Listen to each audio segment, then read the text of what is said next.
welcome to the April 12th work session. So I thank you all.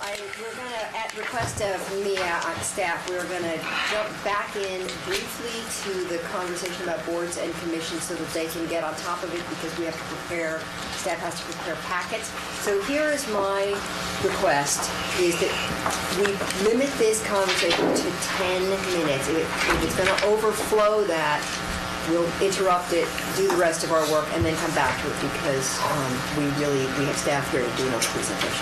All right? So, Okay. So really briefly, Rosalind and I are back to close the loop and remind you of what we heard from you on Monday, and then let you know where we think we're headed and get your approval for in particular, the interview process. So we heard really clearly that votes to determine interviews shall. You would like to do something different, but not limit them entirely, and so we will ask that you vote for no more than 3 times the openings. So, for example, there are 3 openings on the budget committee, and then you will receive 9 votes to choose people to move on to an interview. We also heard that applicants should continue to receive 3 votes to move on to an interview. We're not going to change that number. And counselors will maintain the option to reappoint eligible incumbents. And we heard the interview dates should be made on days that you're all available, and that you'd like to consider changes to the former interview process given that we have 155 applications and only 24 openings. So we'd like to hold interviews on Monday, May 15th at 5:30. That would be adding a 5:30 time to a 7:30 public hearing night. What date was that? Monday, May 15th. That works. The mayor and John will be out, but they typically don't participate in interviews. So that's the date we're proposing. We could do that in Harris Hall. It'd be video recorded but not streamed live as to allow you to watch it later. However, it would still allow privacy and folks being considered. And then we're proposing 3-minute statements of interest based on what we heard on Monday. So Good idea. it would be run much like a public forum, and folks would be called up when it was their turn to make their statement as to why they're qualified for the opening. And that's all we have today. We're just looking for a discussion. Betty and then Mike. I'll skip. Anybody else? Oh, you're giving a thumbs up. Betty. That sounds good mostly. I still think that there should be 4 people interested in interviewing a person before we do it. That if there aren't 4 people even interested in talking to them, then they don't have much of a chance anyway. But the rest of it I thought sounded really good. I think the 3-minute, 3 minutes to talk is great without any questions, and as long as they know it ahead of time. Thank you. Mike, did you have comments?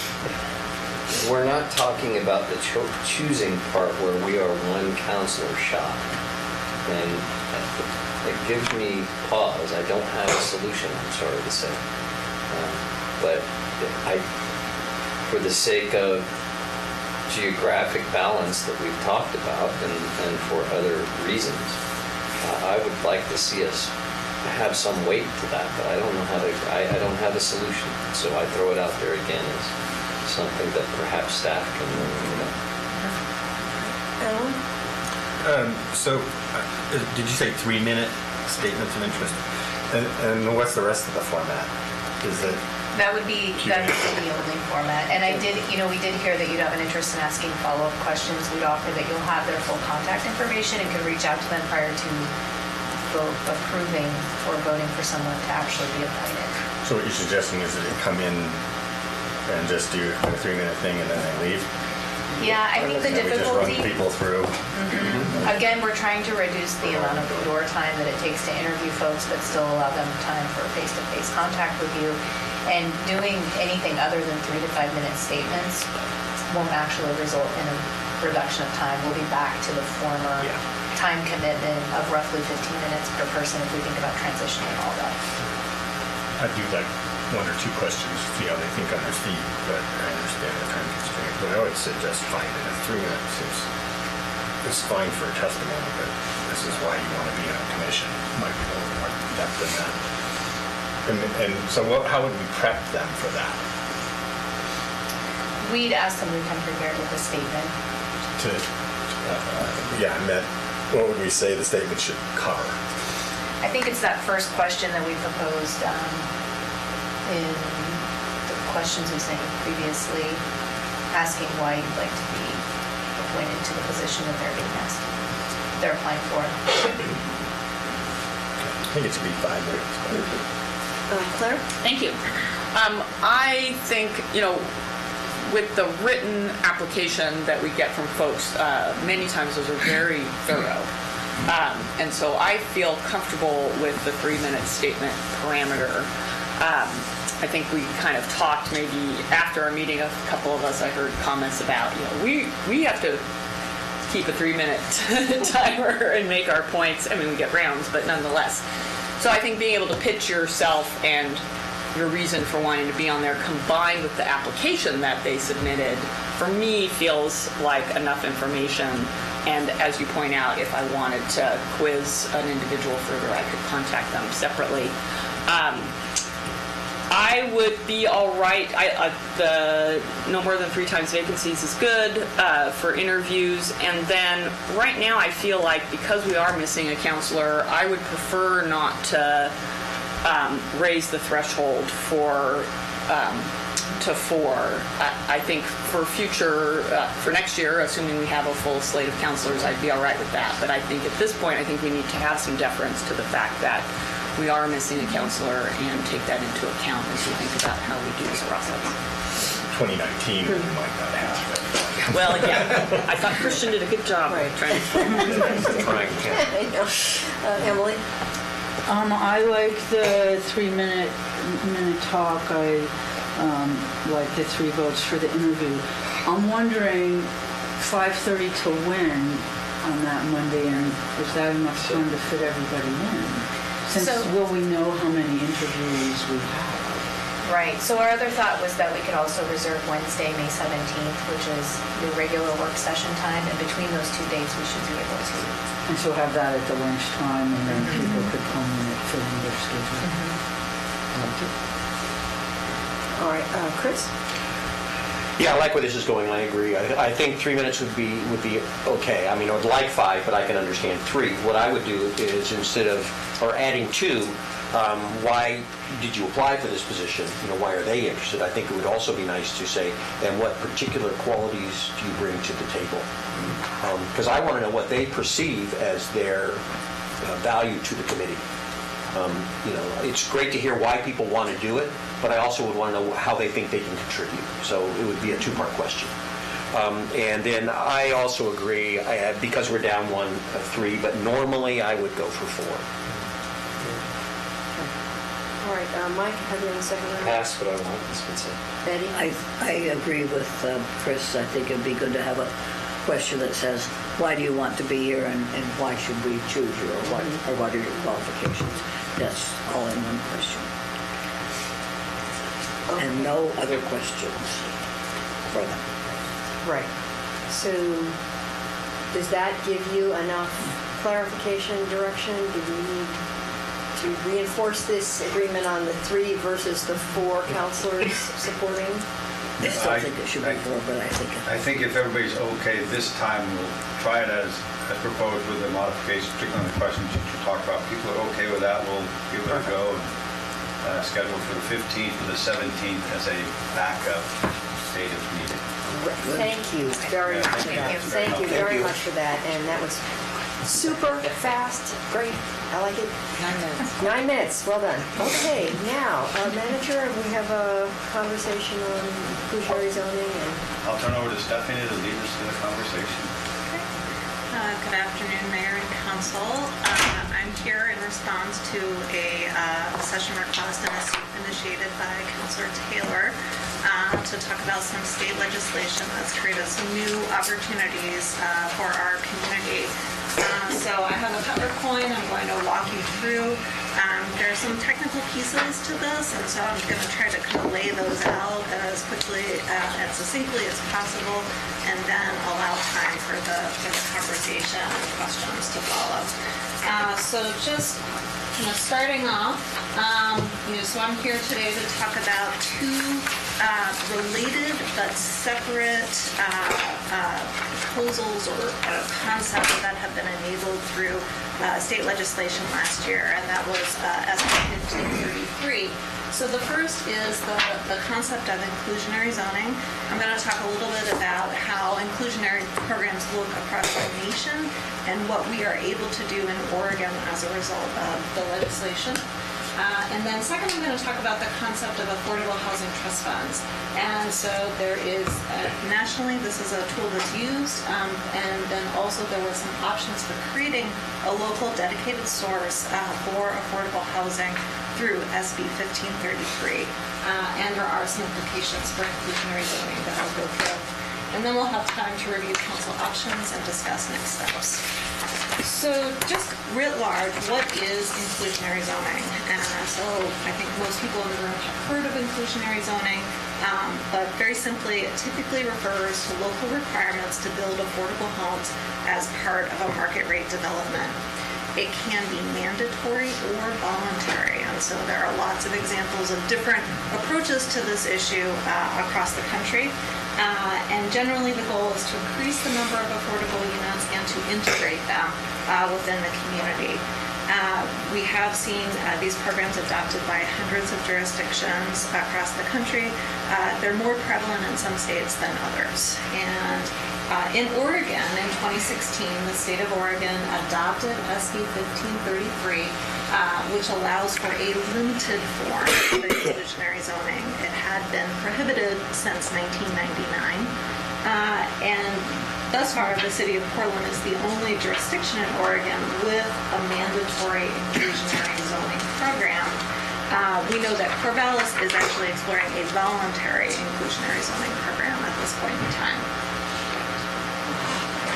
When you look at inclusionary zoning programs, they typically include a number of different program elements, and the state legislation makes some decisions for Oregon communities about what we can and cannot do with an inclusionary zoning program if we wanted to pursue that at the local level.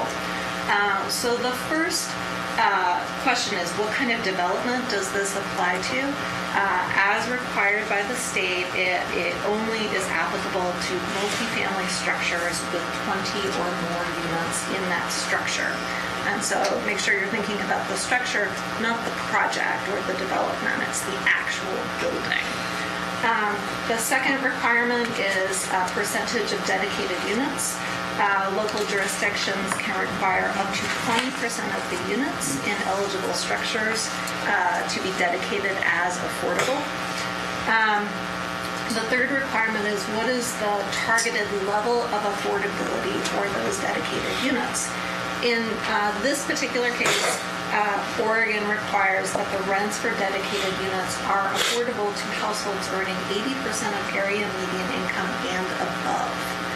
So this is a critical difference for many inclusionary zoning programs across the country, where it's really targeted to more of a moderate income population as opposed to a low income population.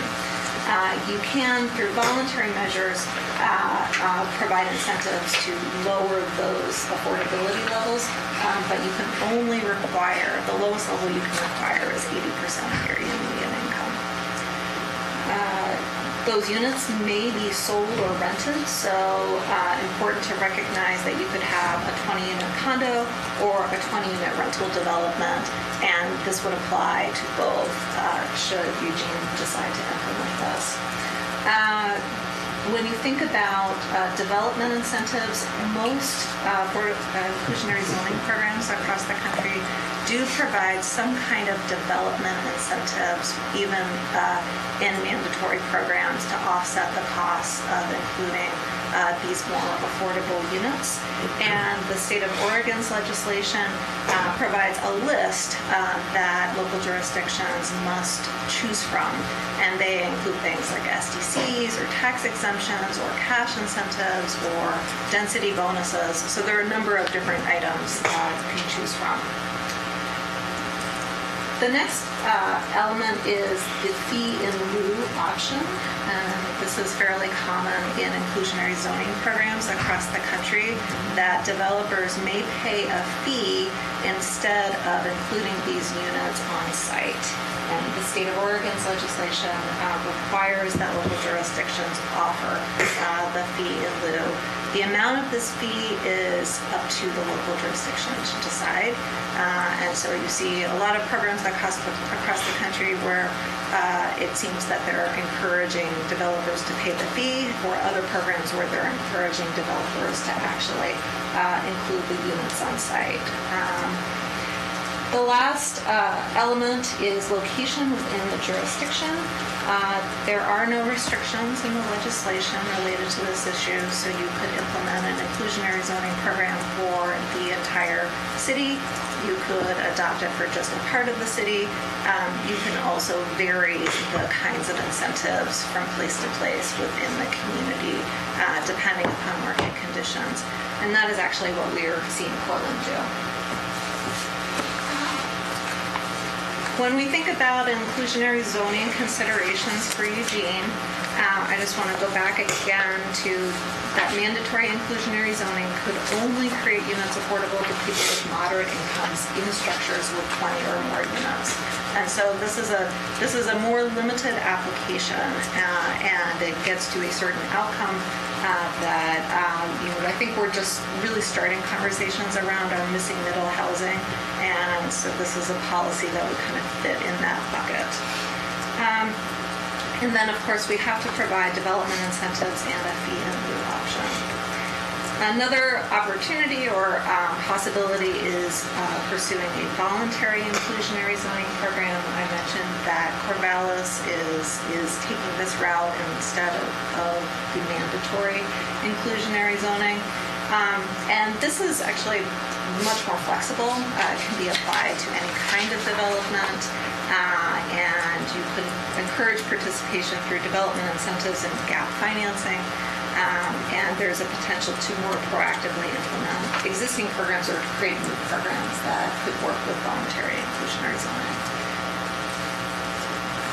So I'm going to move on now to talk about affordable housing trust funds. Affordable housing trust funds typically refer to dedicated funding sources for the development or preservation of affordable housing, and affordable housing in a very broad sense. Hundreds of local jurisdictions have established such funds across the country, and the resources generated, are really, there's a lot of choices in what local jurisdictions can use these resources to support. Anything from permanent supportive housing to affordable housing to affordable homeownership, and typically these resources are used to augment the limited state and federal resources and provide some more opportunities at the local level. Through SB 1533, the state of Oregon allows jurisdictions to create a local dedicated source for affordable housing through a construction excise tax.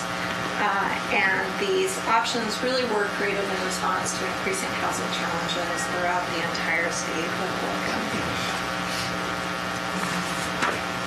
As you look at what SB 1533 allows, it does specify the source of revenue. So local jurisdictions may implement either a residential construction excise tax and or a commercial construction excise tax. Residential is limited to 1%. There is currently no limit on the commercial excise tax. For the residential CET, it does have some specific categories of how you have to utilize the funding. 15% goes to the state for affordable homeownership. 35% is for local affordable housing programs, and then 50% is used for local inclusionary zoning incentives, but only if you are implementing an inclusionary zoning program, a mandatory inclusionary zoning program at the local level. For a commercial CET, 50% has to be used for housing programs, and then the remaining 50% is up to local discretion. There are some exemptions built into the state legislation. Public entities, religious institutions, and affordable housing are all exempt from these taxes. There are a number of local jurisdictions that have either already adopted a CET or are exploring adoption of a CET to support efforts in their local communities. Bend is the longest standing example, and they actually adopted their program before the legislature preempted use of CETs for affordable housing. So their program was grandfathered in. And you can see that generates about $1.1 million per year. Portland just adopted their program last year, and Corvallis did as well. And you can see the percentages and the annual revenue estimates, which of course vary dramatically given the differences in size in those two communities. We're also seeing smaller communities. Hood River County, Astoria, Cannon Beach are all exploring this as they are all developing affordable housing strategies that they would like to have some local resources to be able to further advance. So as we think about the concept of Affordable Housing Trust Fund and Eugene, we know that our affordable housing resources are not keeping pace with the need in our community. A creation of a dedicated fund has been recommended actually through multiple community processes over time, but there's never really been a good source that has been allowed for this particular purpose. We know that our federal resources have declined and are at further risk of reduction or elimination. And those dollars have become less flexible over time, unfortunately, making it harder to development and fill needed gaps. We have completed a preliminary estimate for Eugene that shows a 1% CET for both commercial and residential would generate over $1 million per year. But I want to emphasize that that is preliminary. So as we think about next steps, identify desired outcomes. So recognizing these are two separate but related programs, I think it would be helpful to hear from council whether council wants to investigate inclusionary zoning or the CET, neither or both. Those are all options that are on the table for council. On the staff side, we would take that guidance and go back and conduct further analysis, look at housing market conditions, because there are a variety of implications for both of these programs that we would want to explore. We've already been working with Housing Policy Board to talk about these different opportunities, and we would deepen and do more with Housing Policy Board to explore these options based on the guidance from council. And then we would come back at a later date to talk further with you with a more fully developed set of analyses and policy options. So we'll stop there, take questions. That's great. I have Betty, Mike, Claire, and then Greg in the queue, and then Alan. Okay, Betty. Thank you. First, I was disappointed in the state law. I've been interested in inclusionary zoning for at least 20 years. And soon after I started talking about the state banned it. Well, I don't know if that's why they banned it or not.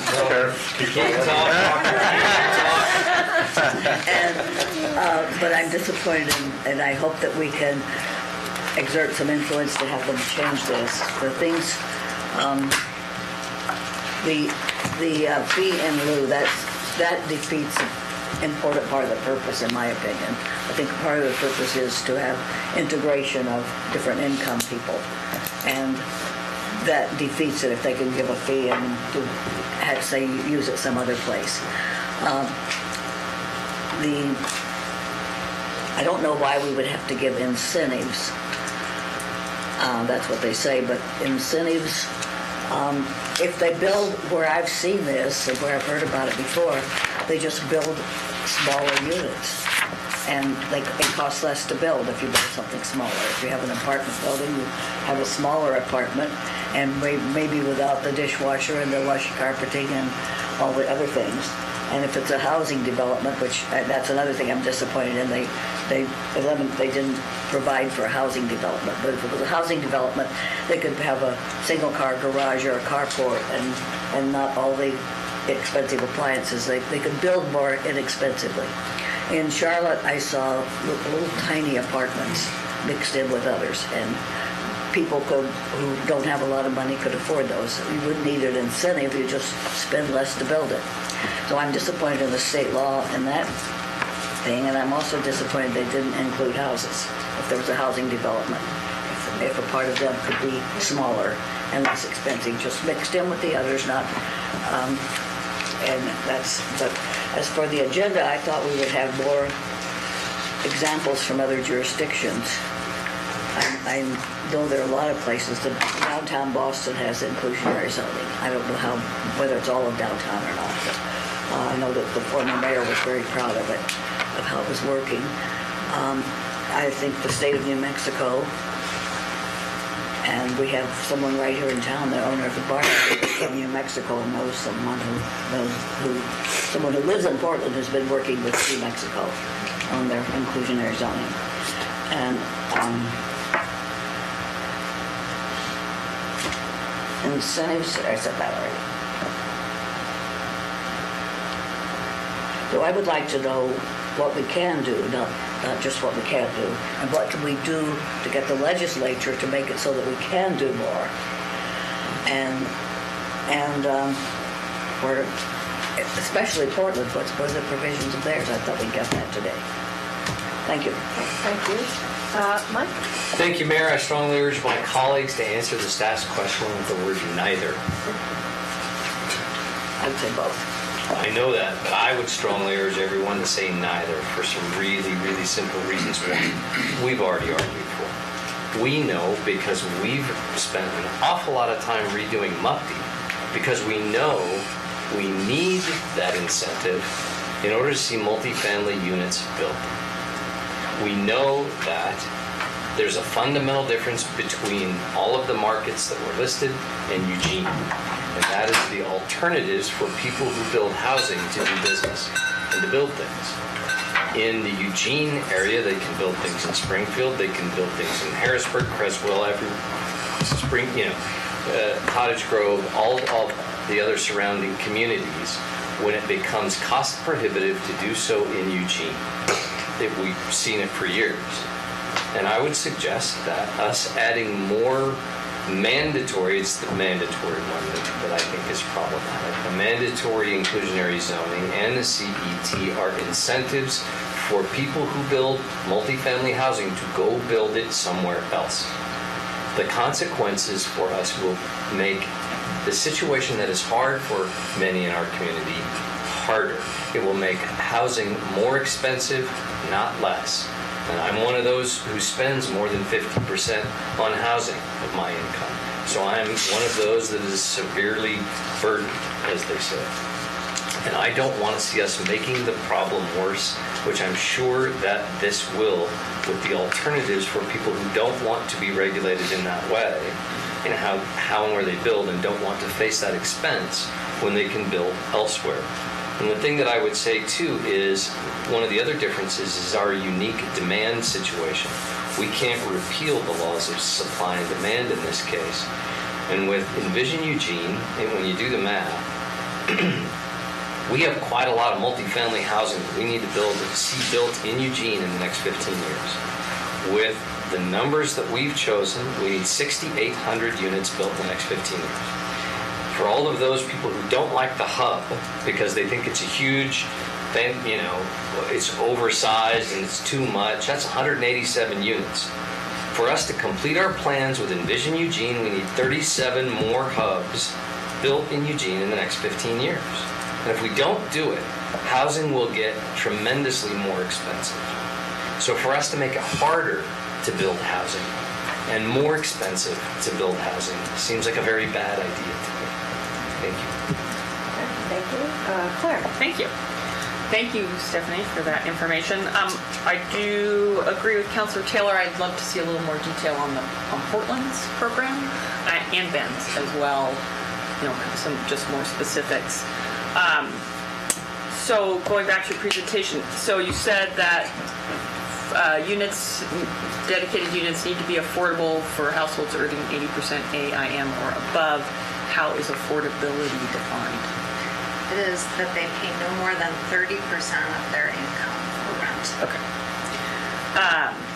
And on this piece about selling or renting those dedicated units, what happens to those units under those conditions? Do they stop being required to be affordable? I'd have to look, in the case of renting, it is for a certain period of time. And I guess part of what I would say is that we have had a lot of conversations with Portland. We actually had Matthew Schabold, the lead staff person for City of Portland, come down and talk to us about their program.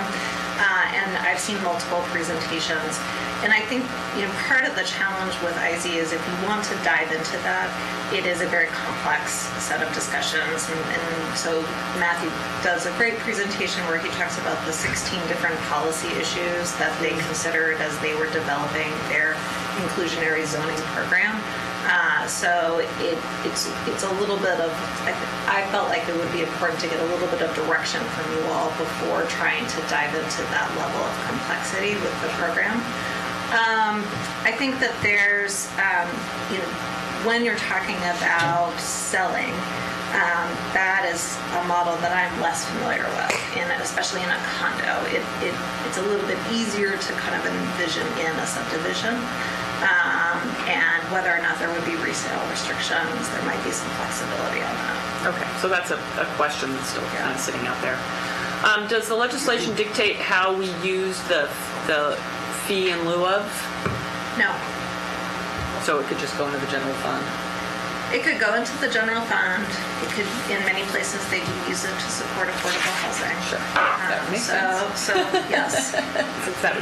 So, and then to, what Councilor Taylor's criticisms of the legislation, in theory, if we chose to go down this road, we could set that fee at such a high level that developers would defer to actually building the units and not paying the fee. So there's a way to kind of calibrate that depending on what we as a council think is the most important outcome for that piece. I would feel our goal would be to generate more housing, not more fee income. But if we did do that, then I would want the fee income to be part of maybe going into the trust. Would be one way to do that. So you talked about mandatory versus voluntary programs. Is it possible to create a hybrid where for those those developments that are 20 and more units, it's mandatory, and for below that threshold, it's a voluntary program? I don't see any reason why you couldn't. Yeah. So, again, if we went down this road, I think that would be a good idea to have both, because I think smaller developments, they may not have any incentive to join the voluntary program, but perhaps they might, depending on how we frame that up. So to Councilor Clark's point, and you might not have this answer right now, but I think it's an important question. If there's evidence that the local excise tax is deterring new development or increasing cost of development to the extent that it discourages actually having development, I think that would be a question I would want some information about before we created this program, because we could just be de-incentivizing the very thing we're trying to get done. So in my last 10 seconds, I'll say I would very much support having the Housing Policy Board look more deeply and broadly at these proposals and how we might apply them in Eugene, and to come back to council with recommendations for at least exploring this further, regardless of what we end up doing ultimately. Thank you. Greg? Yeah, thanks, Mayor. So Stephanie, great presentation and outlining this. So a couple of things that come to mind. So in the voluntary program, what do we mean by maybe applied to any type of development? Is that, any type of multi-unit development, or would that include, single-family developments? What kind of piece are we talking about here? So, you could apply it to any kind of development that you wanted to incentivize.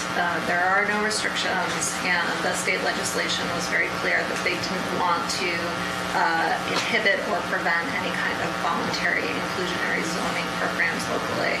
And so, for example, I mean, in essence, our affordable housing programs are voluntary programs. We do not require anybody to develop affordable housing. They are coming to the city, and whether it's nonprofits or private developers, and saying they want to develop affordable housing.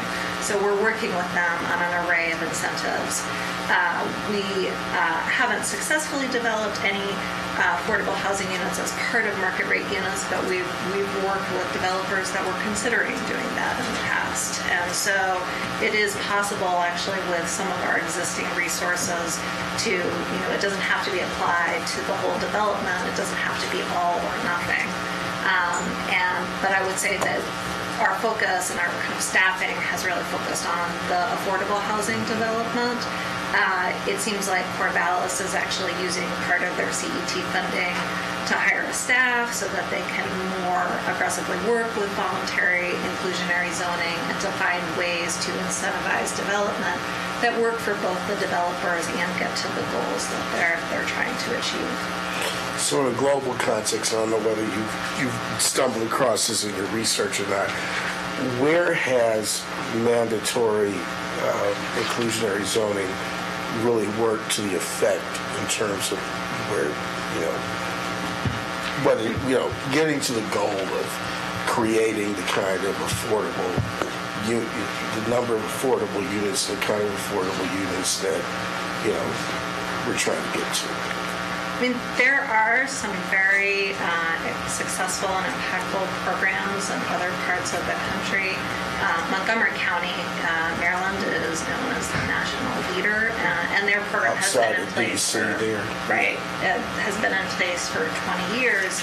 I think it's important to recognize the private market dynamics and the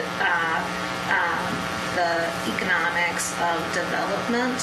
And so we know through the conversations that we've had around MUFDI, getting multifamily development to occur in the community, it is challenging because the cost of development is greater than the rents and the average incomes in our community. So inclusionary zoning does tend to work best in very strong markets. And there's national research that has strong in terms of demand and ability to pay. Yes. So right now we have a lot of demand in this community, and then but there is the issue of ability to pay. So there are people who are moving into Eugene, for example, who have income, good incomes, ability to pay, and are not able to find housing right now. I just spoke with a gentleman who's is taking a professorship at the U of O, and he can't find a house. Okay, he's coming from Ohio State, but we also have the other part of the demand where we have people who are not in that same income bracket. They're, putting pressure on the system too. So we don't have housing for anybody. Would a voluntary inclusionary zoning program maybe further incentivize the creation of, those units, or would it be just, something that people look at and say, I really don't have to do it, so why should I? I'm kind of looking at the bullet points and trying to figure out, if I was a developer, why would I want to comply with a voluntary program? I would say... I mean, it's not, most of these guys are doing it out of the goodness of their hearts. The experience varies dramatically from place to place, and so if council wanted to explore that, we would look at a variety of different incentives and how they have performed in different communities. I would say that there definitely has been some success with voluntary inclusionary zoning programs, but it really does come down to the economics of it. And so how are you incentivizing? What are you incentivizing? How does it work for the developer? and what are their goals in developing the project? Because I think there's a variety of actors in the community that build different product types, that have different goals. Some are short-term owners, some are longer-term owners in the community, and so there really is a lot of variation on the development side as well. Thanks. Alan? Yeah, thanks for that great presentation. Pretty thorough. I also would like to see more detail about the Portland and the Bend ordinances that they've been doing, and as far along as courthouse is, see what the actual language they use. I think the ability to find middle housing in Eugene is a big problem.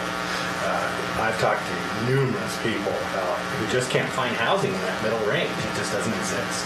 And we haven't done a good job building it, and therefore there's a really low supply of it. We need to explore ways to incentivize that and look and get builders to build in that middle income range.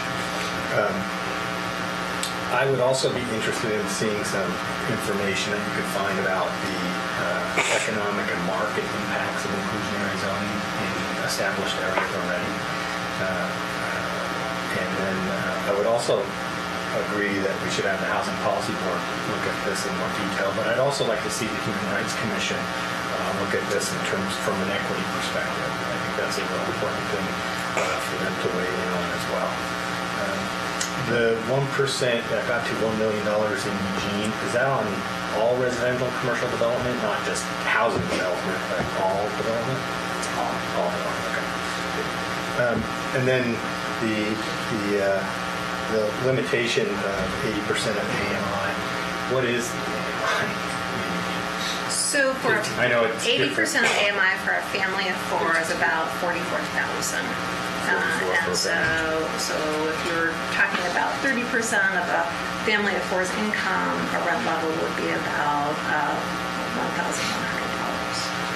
44 is the AMI or 80%? 80% of AMI. So, AMI is higher. yeah, right. So that's the 80%. Other question I had was, how well has our housing dispersal policy worked for affordable housing? Is it really equally distributed around the city in terms of locations? If you were to plot it on a map, it would look pretty well distributed. I would say I think it's fairly well distributed, especially when we're talking about new development, and that is the place where the city has really had the most influence in siting, especially through the land banking program for affordable housing.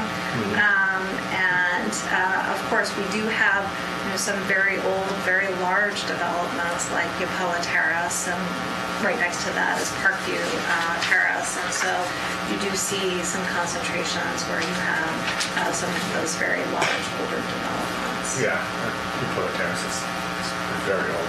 Yeah. That's why they needed that $13 million they just got and gave it. Good for them. I'm not sure I understand how a voluntary program works. It seems counterintuitive. I volunteer to increase my cost 1%. So you're not volunteering to pay, you're volunteering to develop affordable housing as part of your larger development. And it really varies. I mean, I've seen in different communities where, somebody who is a single family developer, they're interested in maybe providing some options for lower income people, but they feel like they can't make it pencil out. And so they're looking to see, are there some incentives that would make it worthwhile for them and make it possible for them to do that. And so some places do a really good job of just making that a part of every development conversation and asking the questions, is there some way that you could include some moderate income units as part of your development? What would make it possible? So I would say it's more of how do you initiate the conversation, what kinds of resources and incentives and supports do you provide for developers to include and recognize you're going to be working with a very wide range of developers, some that may be amenable and interested in that idea and some that are not. So where would the incentive dollars come from?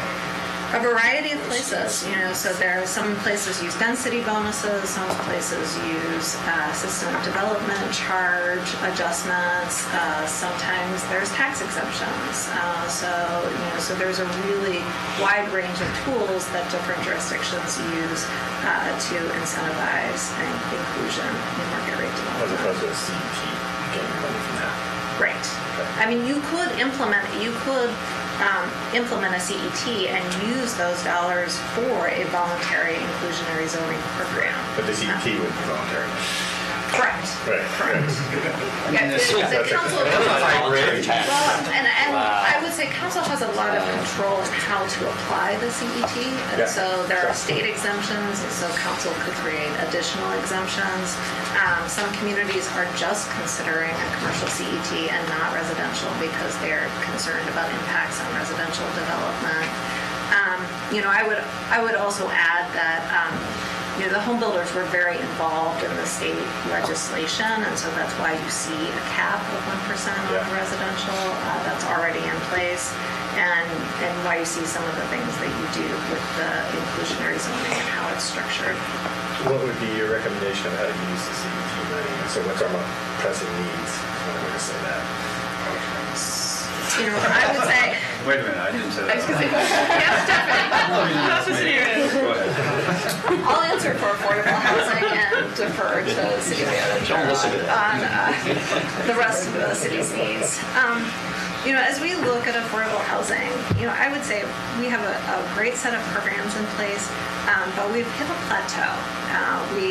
There are certain mechanisms that are there. The resources that we receive from the federal government have declined pretty dramatically over time. And so when you look back 20, 30 years ago, how much money we were getting with CDBG and how much of an impact we could have in our community, we're not doing that now. And so I think we have the capacity, and I think we have the track record, but we just don't have enough gas in the tank to get us where we want to go with our affordable housing programs. CET, it could help fill some gaps that are being created by the loss of those federal funds. It could also enable us to do some things that we've never been able to do with the federal resources. So typically, when you're looking at multifamily, the role that the city plays is gap financing. We're looking for most of the project costs from the state level, and there are some resources there if we had more gap financing that we would actually be able to take advantage of in more than we are able to now. Another opportunity is the land banking program for affordable housing. Recently, HUD determined that jurisdictions could only hold sites for 5 years. And so we know that there are opportunities to purchase land, and maybe it's not right to develop until a little bit further out than that. It would be nice to have a resource that you could use for that. Beyond 5. Exactly. If we were to implement a CEP, my answer to you, John, is it all goes to affordable housing. I like nexuses, as I've said before. At this point, I guess I'm interested in pursuing both the requirement and the free option to see where it goes. Chris? Yeah, thank you. Great presentation. Some interest that I have, but I've also had in listening to the conversation. The first one, I think the opportunities in the revenue absolutely have to be dedicated. I think if you're going to use these options, they need to be dedicated for that purpose. Sorry, John, but this to me is very important. Another one is I'm also a believer in carrots versus sticks.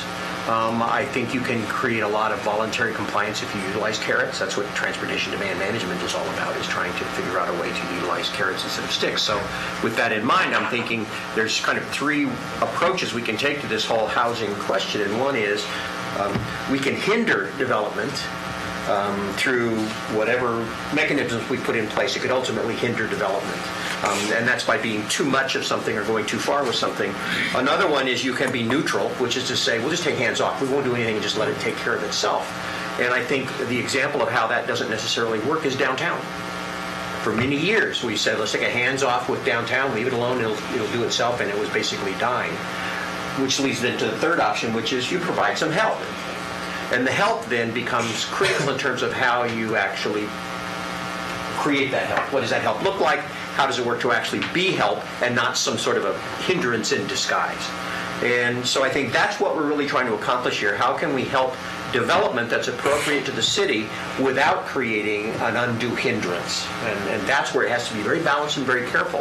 And I think that's what we're really trying to do. So in terms of these next steps, I say yes, yes, yes. I would like to know where those go because I'm looking to try to be helpful to development in a way that doesn't create a hindrance but still creates the development that we would like to have, which is this whole missing middle component. I worry if you just take your hands off and let development happen however it's going to happen, you're not going to wind up with the kind of development you want or is needed in the community. And rather than saying, okay, let's pass a law that says you have to build housing a certain way, which would be a hindrance. I mean, people would simply say, I'm sorry, no thanks, and they'd go away. You create incentives, you create help. And Denny can tell you by creating helps, downtown turned around. It was through help. We didn't legislate downtown, we helped downtown. And I think the Housing Policy Board has had a lot of conversations about what is that deft way that we can provide the kinds of helps that will get the development we want, the housing that we want, in the appropriate ways that we want, without hindering that development. And so I think the legislation Salem created was actually pretty good. I think they did a good balanced approach. I'm trying to create housing. I think what we need is to try to create housing and the kind of housing that we want. And I think that's what this is geared towards. And that's where we should stay focused. And so I think that to me is the direction I would like to go.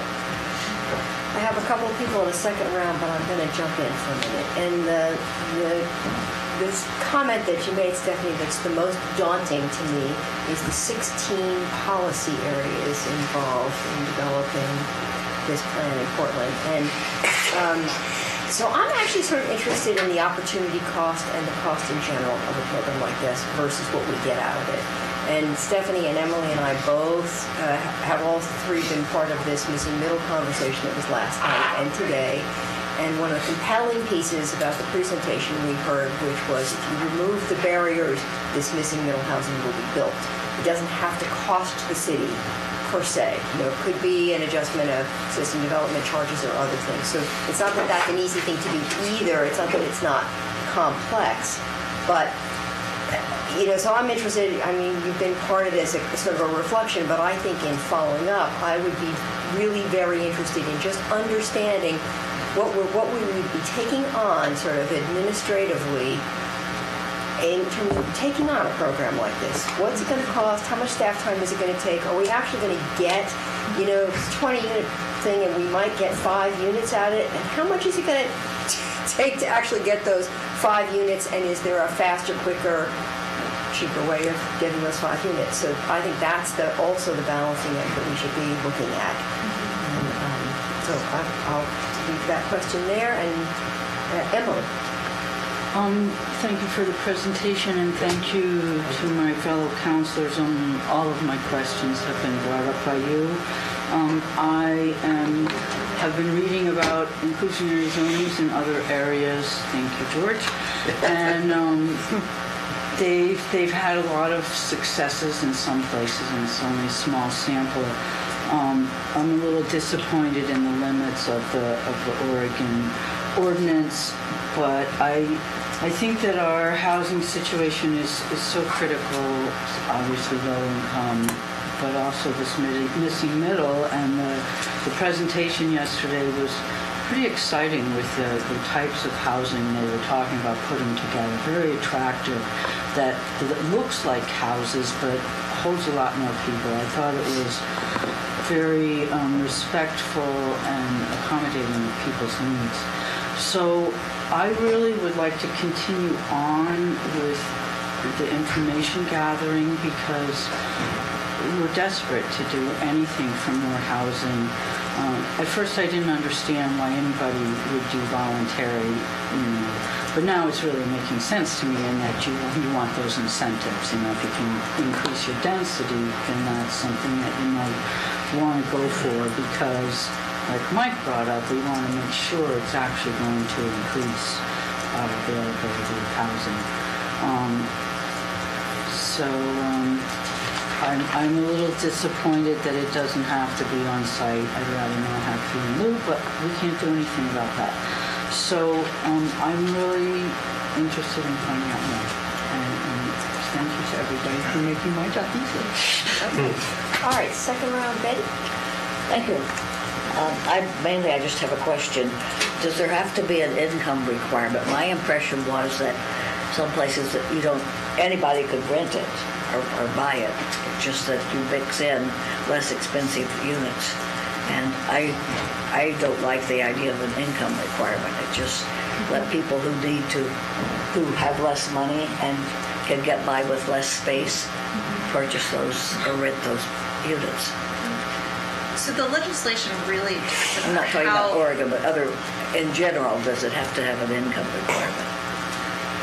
It's really all over the board I didn't from think it place did. to place. And so, I would say most places do have an income requirement because they're targeting a certain level of affordability in the community, and they want to guarantee that they go to the people who have those income levels. But yeah. That wouldn't be my choice. My choice would be the people who can spend less for housing, and the people who choose to spend less for housing.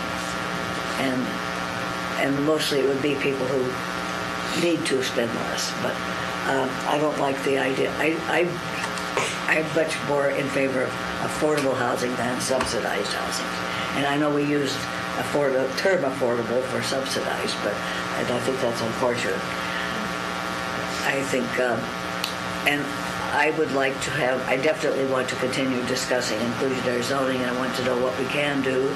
I think it should be mandatory. We could have both, mandatory and voluntary. We could encourage people when for example, if we had encouraged, I don't know the Amazon crossing development, there's a lot of support and a lot of opposition. I don't know why it's called Amazon Crossing, because it's not by Amazon Creek or Amazon Street or Amazon Parkway. But anyway, the first thing I heard that was going to be there was a combination of studio apartments and larger ones. And the latest I've heard is that isn't true. I think there would be less opposition if it was a combination. And that would be, to me, that would be a kind of inclusionary zoning. Obviously, the studios would cost less, and people who with less money could afford to rent them. Thank you. Mike? Thank you, Mayor.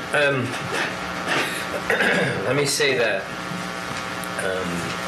the only thing I would be interested in seeing more information on is the incentive for voluntary and what sorts of things could be possible there.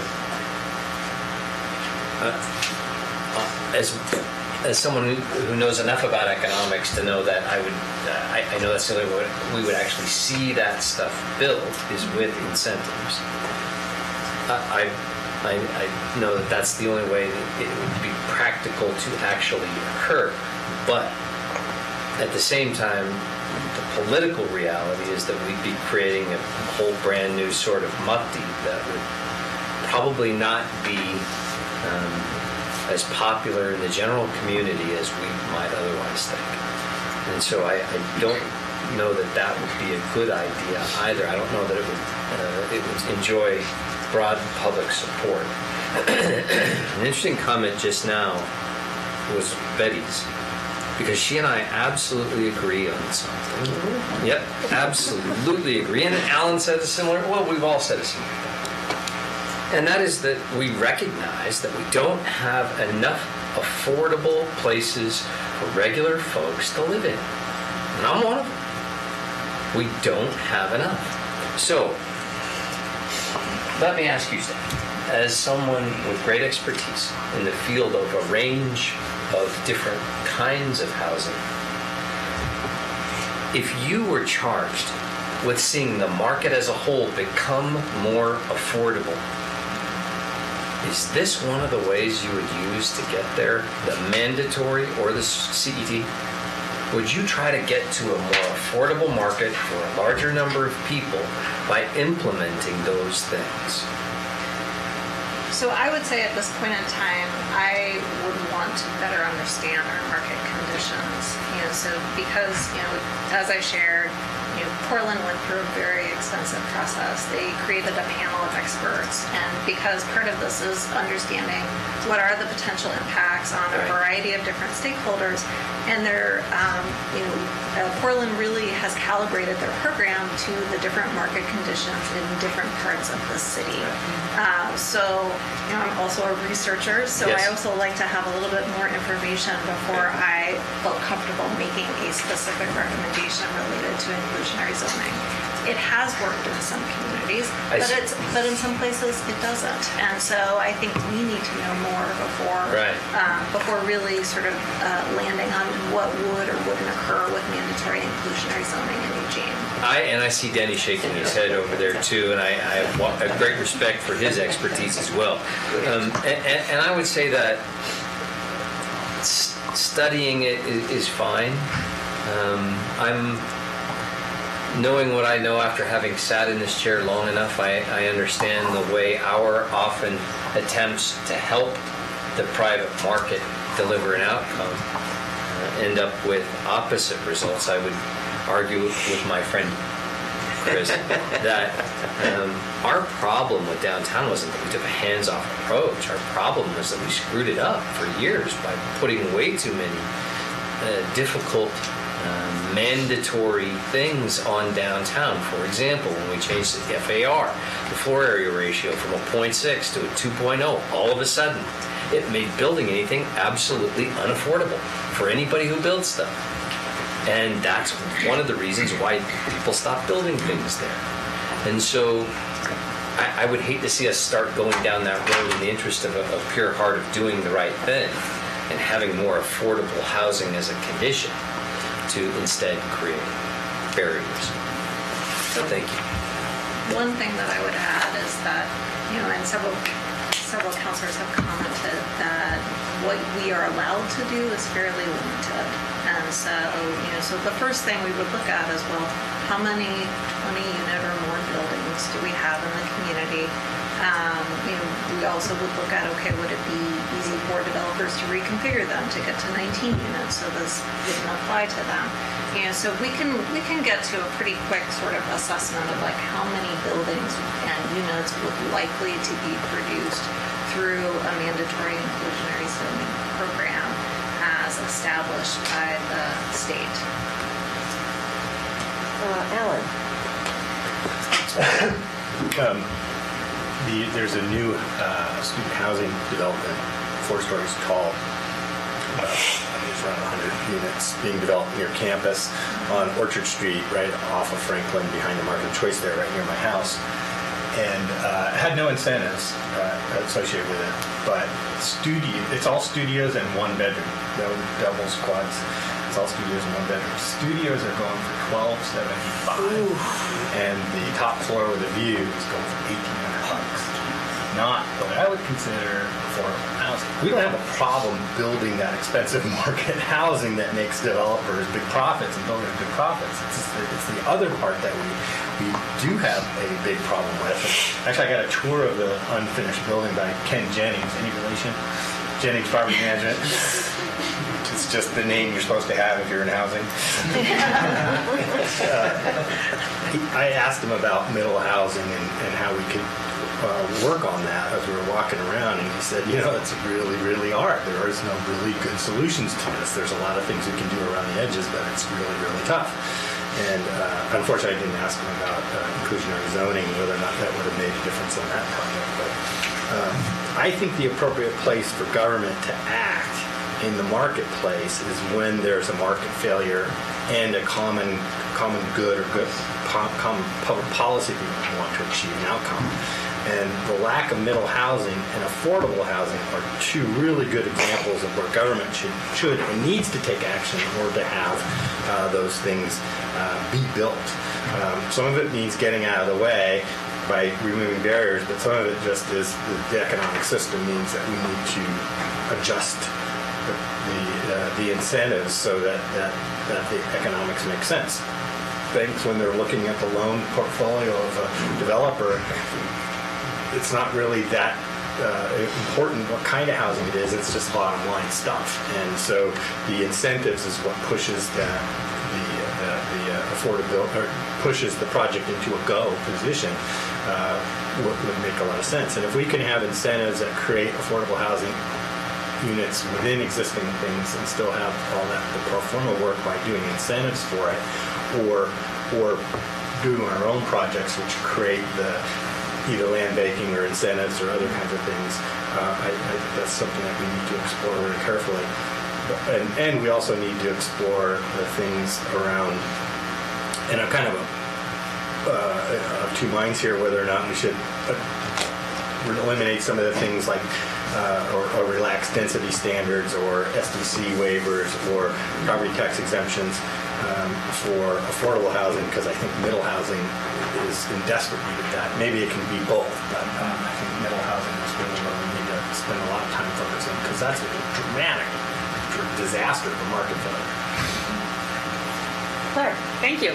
So I just wanted to remind us of something we've heard in the context of our subsidized affordable housing, and we hear this at the Human Services Commission as well, that we have folks who are in our subsidized housing programs right now who actually have the income and stability to go out into the market and get housing, but they can't find units. And so they are continuing to live in our subsidized housing because they have no other options, which means other people who need those housing aren't getting in there. And so I think that's a really important dynamic to keep in the back of our minds, that if we are able to find some way to incentivize or free up this market for the middle missing housing, we will actually then be freeing up more of our subsidized units for folks in need, and thereby helping to alleviate this homelessness. I mean, for me, that's kind of where all the connections come back to, that we're getting more folks off the street and into stable housing through all of those connect the dots kind of things. So I just wanted to bring that up. And Greg? I'm good, Mayor. We're good. Okay, so I think we should wrap this up for now. Thank you very much for those insights. And we'll, yes. Well, so what are you going to do with all this? Do we need to make a motion? Do you need some direction? Maybe you could recap. Yeah, I think it'd be just helpful if the mayor or somebody can recap where we're headed. What I heard was a majority, not necessarily all, would like more understanding of the housing market conditions and some additional information on all of the programs up in the first part there. I know not everybody would like that. And so we either need, everybody says, yes, we're going to go do that, or we're more comfortable with a motion. I'll leave that up to you. But Makes sense. So you would vote no. Is there a sense that, my sense is that we can vote on this, just a show of hands if we want, just to determine? I think there's a feeling that, yes. I don't want to just drop it. No, we're not going to drop it. I think my sense When in is. doubt, make a motion. Okay, when in doubt. So you want to make a motion? Sure. I'll move that we pursue all of those questions, come back with, have the city manager pursue all those questions and have come back in another work session. But I'd also like to add, beside the Housing Policy Board, the Human Rights Commission would look at this as well. And then with the understanding that the market conditions include if there's any data on the impacts of programs, zoning programs around the country. Clarification, that includes coming back with further detail about mandatory and CT? Yeah, I think that's embedded in the. Well, second, because that's my job too. what I would say is the next time we come back, I wouldn't envision us coming back with a specific recommendation. No. Right. I'm not sure. I think we'd be coming back with more information. More information. Same Right. with the housing policy and the HRCs. It's a longer conversation. Right. Yeah. Oh, yeah. Right. Well, Mike. I would, I'll vote no, not because I'm against all of it. Mandatory and CT obviously I think are terrible ideas. But the voluntary and incentive-based has at least some interest for me to hear more about. But when we're talking about having more market information, for me, market information, and forgive me, means having people who are involved in the market tell us directly what they know and experience day to day and why. So I'm hopeful that if we're going to get more information before making a decision about impacts, that we hear directly, or we have some ability to hear directly from the people who are involved in those impacts on a day-to-day basis, who can give us real-world realities. I appreciate that. Thank you. Then you have some. It's okay with me if you don't come back with recommendations, but possible actions I would like. You could do this, this, this, and whether you recommend one of them or not, I'd like some specific things we could do. Yeah, I think what we will do is try to do a pretty in-depth analysis around based on this whole conversation. Out of that, some things may bubble up on here's some things directions you could take, and you can give us more guidance on where you'd like to go. Even the next conversation, we'll want more guidance from the council on what path you're choosing. So I think that would include some of that. Thank you. Okay, so all in favor of the motion to proceed? 1, 2, 3, 4, 5, 6. Okay, that passes. All opposed? 1. That's surprising. Yeah. Okay, thank you very much for that research and that explanation. And, nope. We are, yes.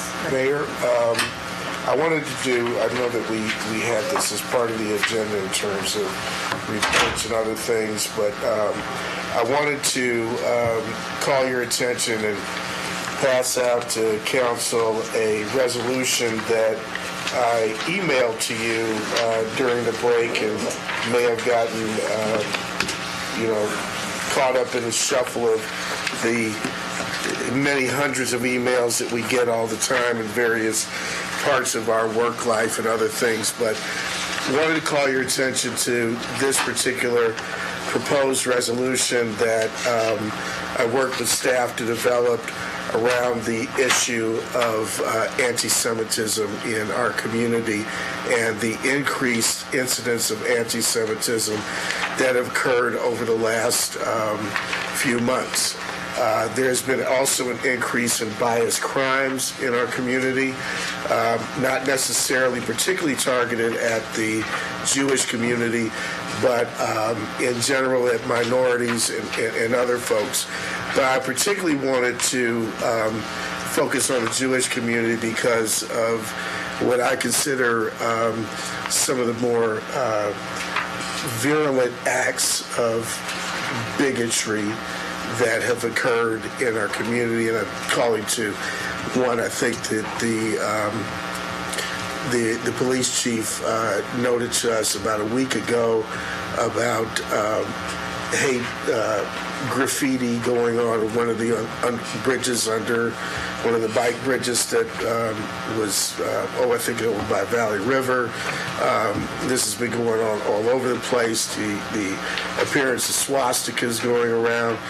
And I've talked to a number of people in our Jewish community who are feeling particularly vulnerable right now. And I think that it's important that as a council and as a community that we affirm our solidarity with our Jewish sisters and brothers. And so I would like for the council to consider this resolution, and if you are so inclined to support the adoption of that, then I would like us to be able to coordinate that with leaders in the Jewish community. Okay. Claire? Yeah, thank you very much, Greg, for doing this work and bringing this to us. I very much appreciate it, since I know folks in my ward were particularly targeted with hate graffiti and flyers throughout the community in Whitaker. I would definitely support this resolution and hope that we will adopt it. I would like us to do it at one of maybe our 7:30 meetings, so it gets the publicity and the attention that it deserves. Yeah. However we move forward with that, that would be my preference, and I would definitely vote to support this. Great. Alan? Yeah, thank you, Greg, for bringing it. We talked a little bit about it before, and I read it. I think it's very good, well done. I'd support it. I also think it needs to be done at a 7:30 meeting after forum, so people can comment on it in that regard. We wouldn't necessarily have a public hearing on it, but I think that would be a good thing. I think some of the things that have occurred recently are just despicable, and we need to speak up and say that that's not okay in our community. Painting swastikas on synagogues and other kind of flyers that are flying around this community are not acceptable. Emily? Thank you. I certainly have sympathy for our Jewish community and want to support them. What's going on is horrific. However, I do think that we have hate and bias laws already. Resolution 5174, a commitment to being welcoming, inclusive, and safe community for everyone. I would think that everyone includes our Jewish population.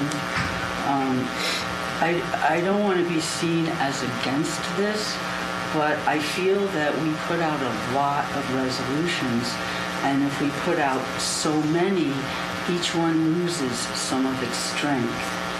And because I think 5174 covers this already, and I think that our bias and hate laws cover it,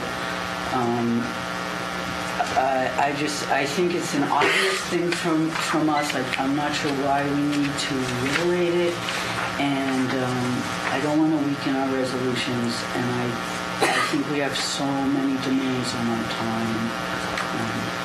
So I feel kind of bad about saying I don't want to vote for it, but that's how I'm feeling. Chris? Let me take a little bit of a slight variation on the angle that Emily brought up, because she brought up a point that also I think is worth thinking about, and that is, I looked at this and I saw a lot of resolutions. The City of Eugene says a lot about this issue. And I think for me, the angle is, I don't want to just be about talk. Talk. Resolution. I want to see action. And so, on the other hand, I think passing a resolution has the value in sending a symbolic message that the City of Eugene doesn't like this. So sometimes talk's okay, but you have to follow the talk up with action. Otherwise, it's just talk. And so I'm fine with passing this in order to send the symbolic message that we don't like this, but I don't want it to be, don't do that, you do it. I said, don't do that, you do it. I'm going to say it stronger now, don't do that, and they keep doing it, and you keep saying, don't do that. We've got hate crime going on, and all the resolutions in the world don't seem to be having the impact. So I'm happy to pass this, but I want to see us do something more around catching, prosecuting, and convicting people that are doing this. In other words, if you say, okay, gee, the City of Eugene passed a resolution, now I'm going to go write a swastika on a bridge, isn't solving the problem. So I will pass this. I will vote to pass this. I will support this. But I want us to also say, you know what? We're going to be more diligent. We're going to work harder. I'm looking at the therefore be it resolved section. And I want to see some meat in there. I want to, we have under number 3, continue to apply the protocols and priorities. How can we send a message that we're going to work harder, we're going to be more aggressive in doing things like that, and that means money. So it goes beyond being symbolic, which I would prefer to do, and say, yeah, the symbolism of this is important, it is valuable, I want to do that, but I also want to stand something behind the symbolism, which says we're actually going to put some commitment behind it, and commitment means some sort of resources or money or time. It's back to the conversation about homelessness again. Once again, we talk about it a lot, but where's the resources? That's where we put our money where our mouth is. So I will support this, but what I would like to do is support this with the understanding that we're not just going to talk about how we don't like it. We're actually going to start doing something more aggressive about how we will not permit it. That, for me, would be important. Mike? Thank you, Mayor. I couldn't possibly agree more with Chris. All right. It's a And I will say this. I'll vote for this, sure. You bet. Absolutely, I'll be supportive of it because I feel that very strongly. But these kind of things always bring up a very interesting and kind of difficult conversation for me. One of the things I appreciate about living in Oregon is our freedom of speech and expression in Oregon is greater than it is at a national level. We value the First Amendment of our Oregon Constitution as being more allowing of us to express our opinions than the federal Constitution does. And I think that's a wonderful thing. I think that's how people remain free, and it's an awesome thing. At the same time, I work really hard to try and differentiate between speech and ideas and actions. What people believe and what they say is very different from what they do. And I think that there's nothing at all wrong with us saying, hey, there are limits on the things you could do, because you may have the effect of intimidating other people. And that's not okay. It's not okay to intimidate and harass other people with your expression. And to that end, I will, as I said, I'll support this. That's fine. This is good. But I always have difficulty with things like this when I read Section 1. And so I'm going to challenge my colleagues, and this is a harder conversation, and I don't have an answer. When this reads, the City Council is committed to making Eugene a welcoming, inclusive, and safe community for everyone. It isn't. It isn't. There are some people in our community that it is okay to be mean to. My daughter came home from school crying recently because one of her teachers at Sheldon had been so cruel and mean intentionally in the things that they said about people who have different political beliefs than the teacher did. We're at a place in our political culture where things are pretty rough on one another sometimes. That has an aspect that we don't ever talk about and cover in creating a safe and welcoming community for people to express their point of view without being intimidating to others who have different points of view. And I don't know how to incorporate that aspect in creating a welcoming community, but I challenge all of us to think about it a little more and see what we might be able to come up with.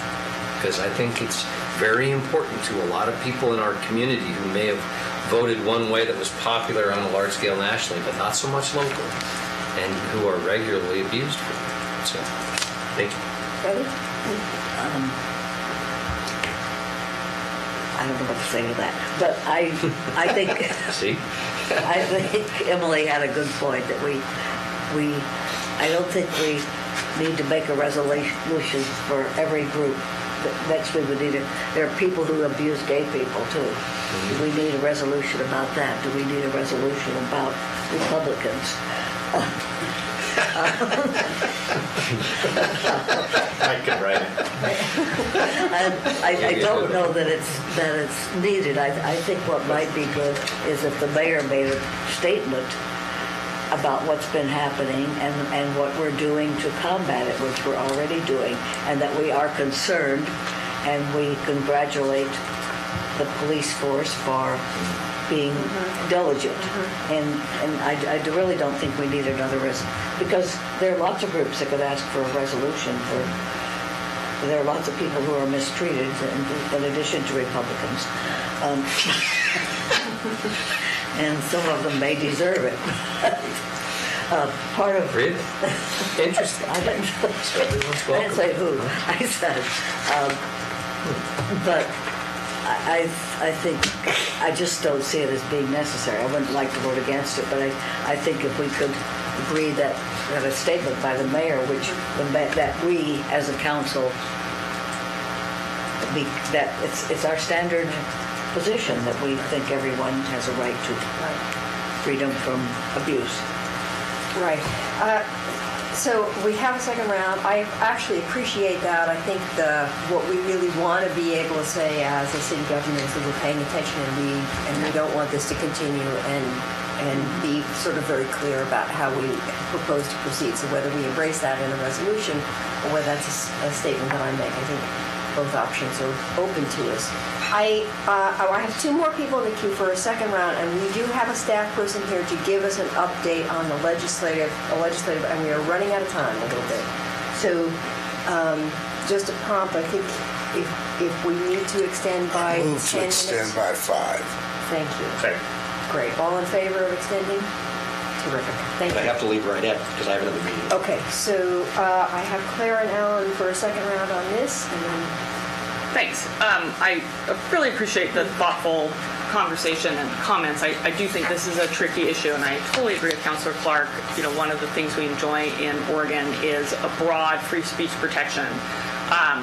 And so we do need to balance that understanding with how we as a governing body respond to these things.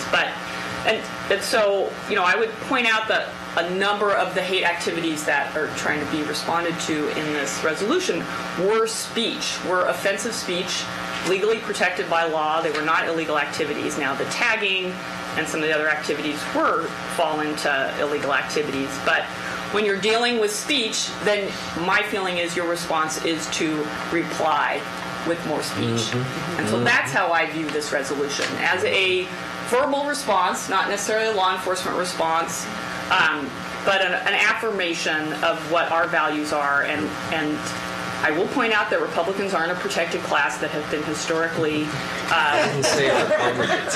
No, I'm responding to Councilor Taylor. That have been historically persecuted in the way that the Jewish community has been.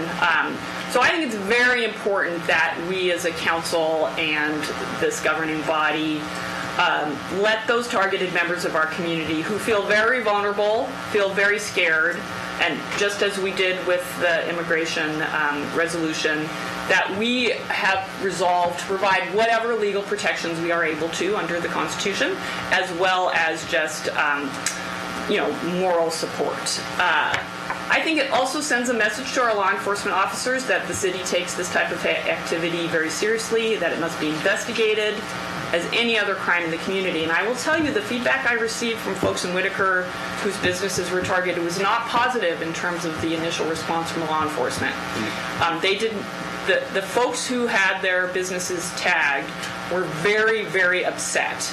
And my understanding is that when the police came, the police did not reflect the seriousness in how they responded initially.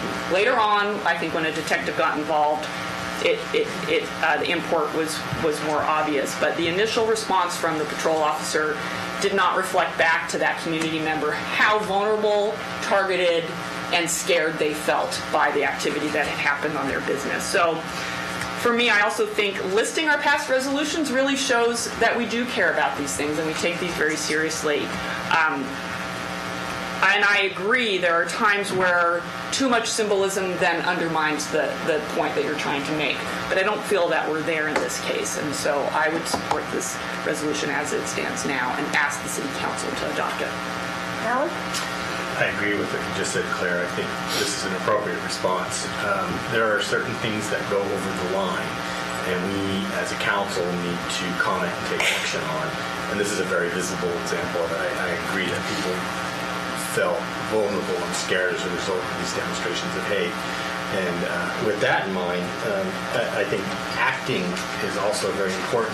Chris was talking about, and maybe Councilor Evans, maybe Section 3, maybe we can work with, maybe people around the table can chime in about, make this more specific, more of an action plan about the things that we are going to do that are concrete to in response to this stuff.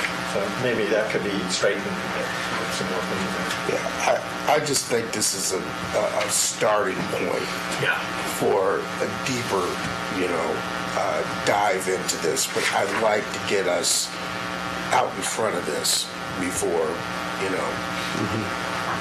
other stuff continues to happen. Okay, I have two more people who want to speak. It is now 1:30. We have 5 minutes left. We have staff waiting to give a report. So if you have to speak now, fine, but we can come back to this topic. So can we come back to this topic, or do you need to do it right now? Real quick. Okay. Mike. I would just say that I agree with what you said, that the appropriate remedy for bad speech is more speech, not less. And I agree strongly, and maybe that's the piece in Section 3. We need maybe to create, other than the Human Rights Commission, maybe some formats, maybe some places where people can feel free to be allies in the way they speak, maybe more public. I hesitate to use the word public forums because that has a meaning for us, but more publicly available forums where people can speak out more freely about that. Because if we're facilitating more speech, we're doing the right thing. And I agree with what you said. Thanks. Emily? I just want to say again that I think that we've already covered this in our other resolutions and our laws. We have the hate crime. So I'm just not sure what this is actually going to accomplish, because I feel that we already have the protections. If we're not applying them strongly enough, that's what we need to do. I would really appreciate a statement from the mayor. And I have all the love in the world for everybody, but I don't think this is necessary. All right, so I'm reading two things. I should have a statement, release a statement about this, make a statement about this, and then Greg maybe work with folks on the, as per Alan's suggestion, about maybe some specific things we want to include in the third section, and then we bring this back to 7:30 meeting. Sound good? Got And it? we're also, we have staff that can help us with Perfect. that as well. Perfect. There's a lot of other efforts that go on. Right. Greg, you're a person, Eugene, for other world, the city, so. Okay, we'd be happy to help perfect. set up. All right, thank you very much. I think we're going to need one more, at least 5-minute extension. I think I could just give you a copy and send it on out in email form, and then that way IGR meeting's going to be next week. So Okay, I don't think there's anything All right, just so to support. I'm needed. sorry to compel you to Sorry. sit through this without getting. I know what it was about. It's, well, Highlights? IGR. Let's just get the highlights. You got 5 minutes. we have 5 minutes. You want some more acronyms? My monogram business is exploding. So, for the record, Ethan Nelson, IGR manager, City of Eugene, and here's just an update for. That's really send it on that way. That'd be great. Yeah, my arms are long enough.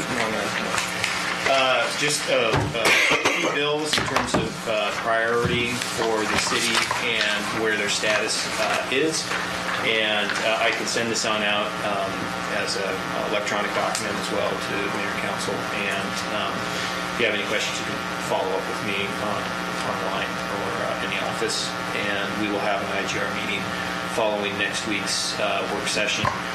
And so we could dive a little bit deeper on into some of these treaties too.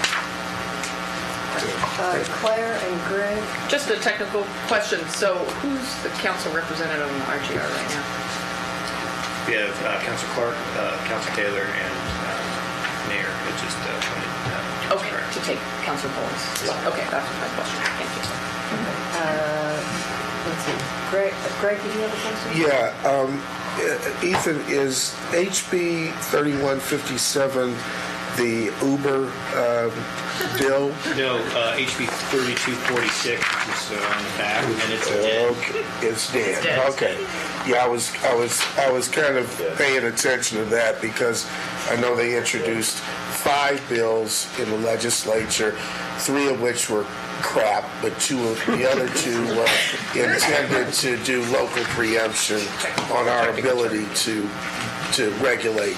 Right, so 3157 still is a local preemption, so it's an opposed priority 1, and so we've entered in testimony and will continue to lobby against that one. It's got a work session, but the deadline for bills to get out of committee is the 18th, so next week, and so if a bill, if it hasn't gotten a work session scheduled, it's dead, and then after the 18th, if it doesn't move out of committee, it's dead.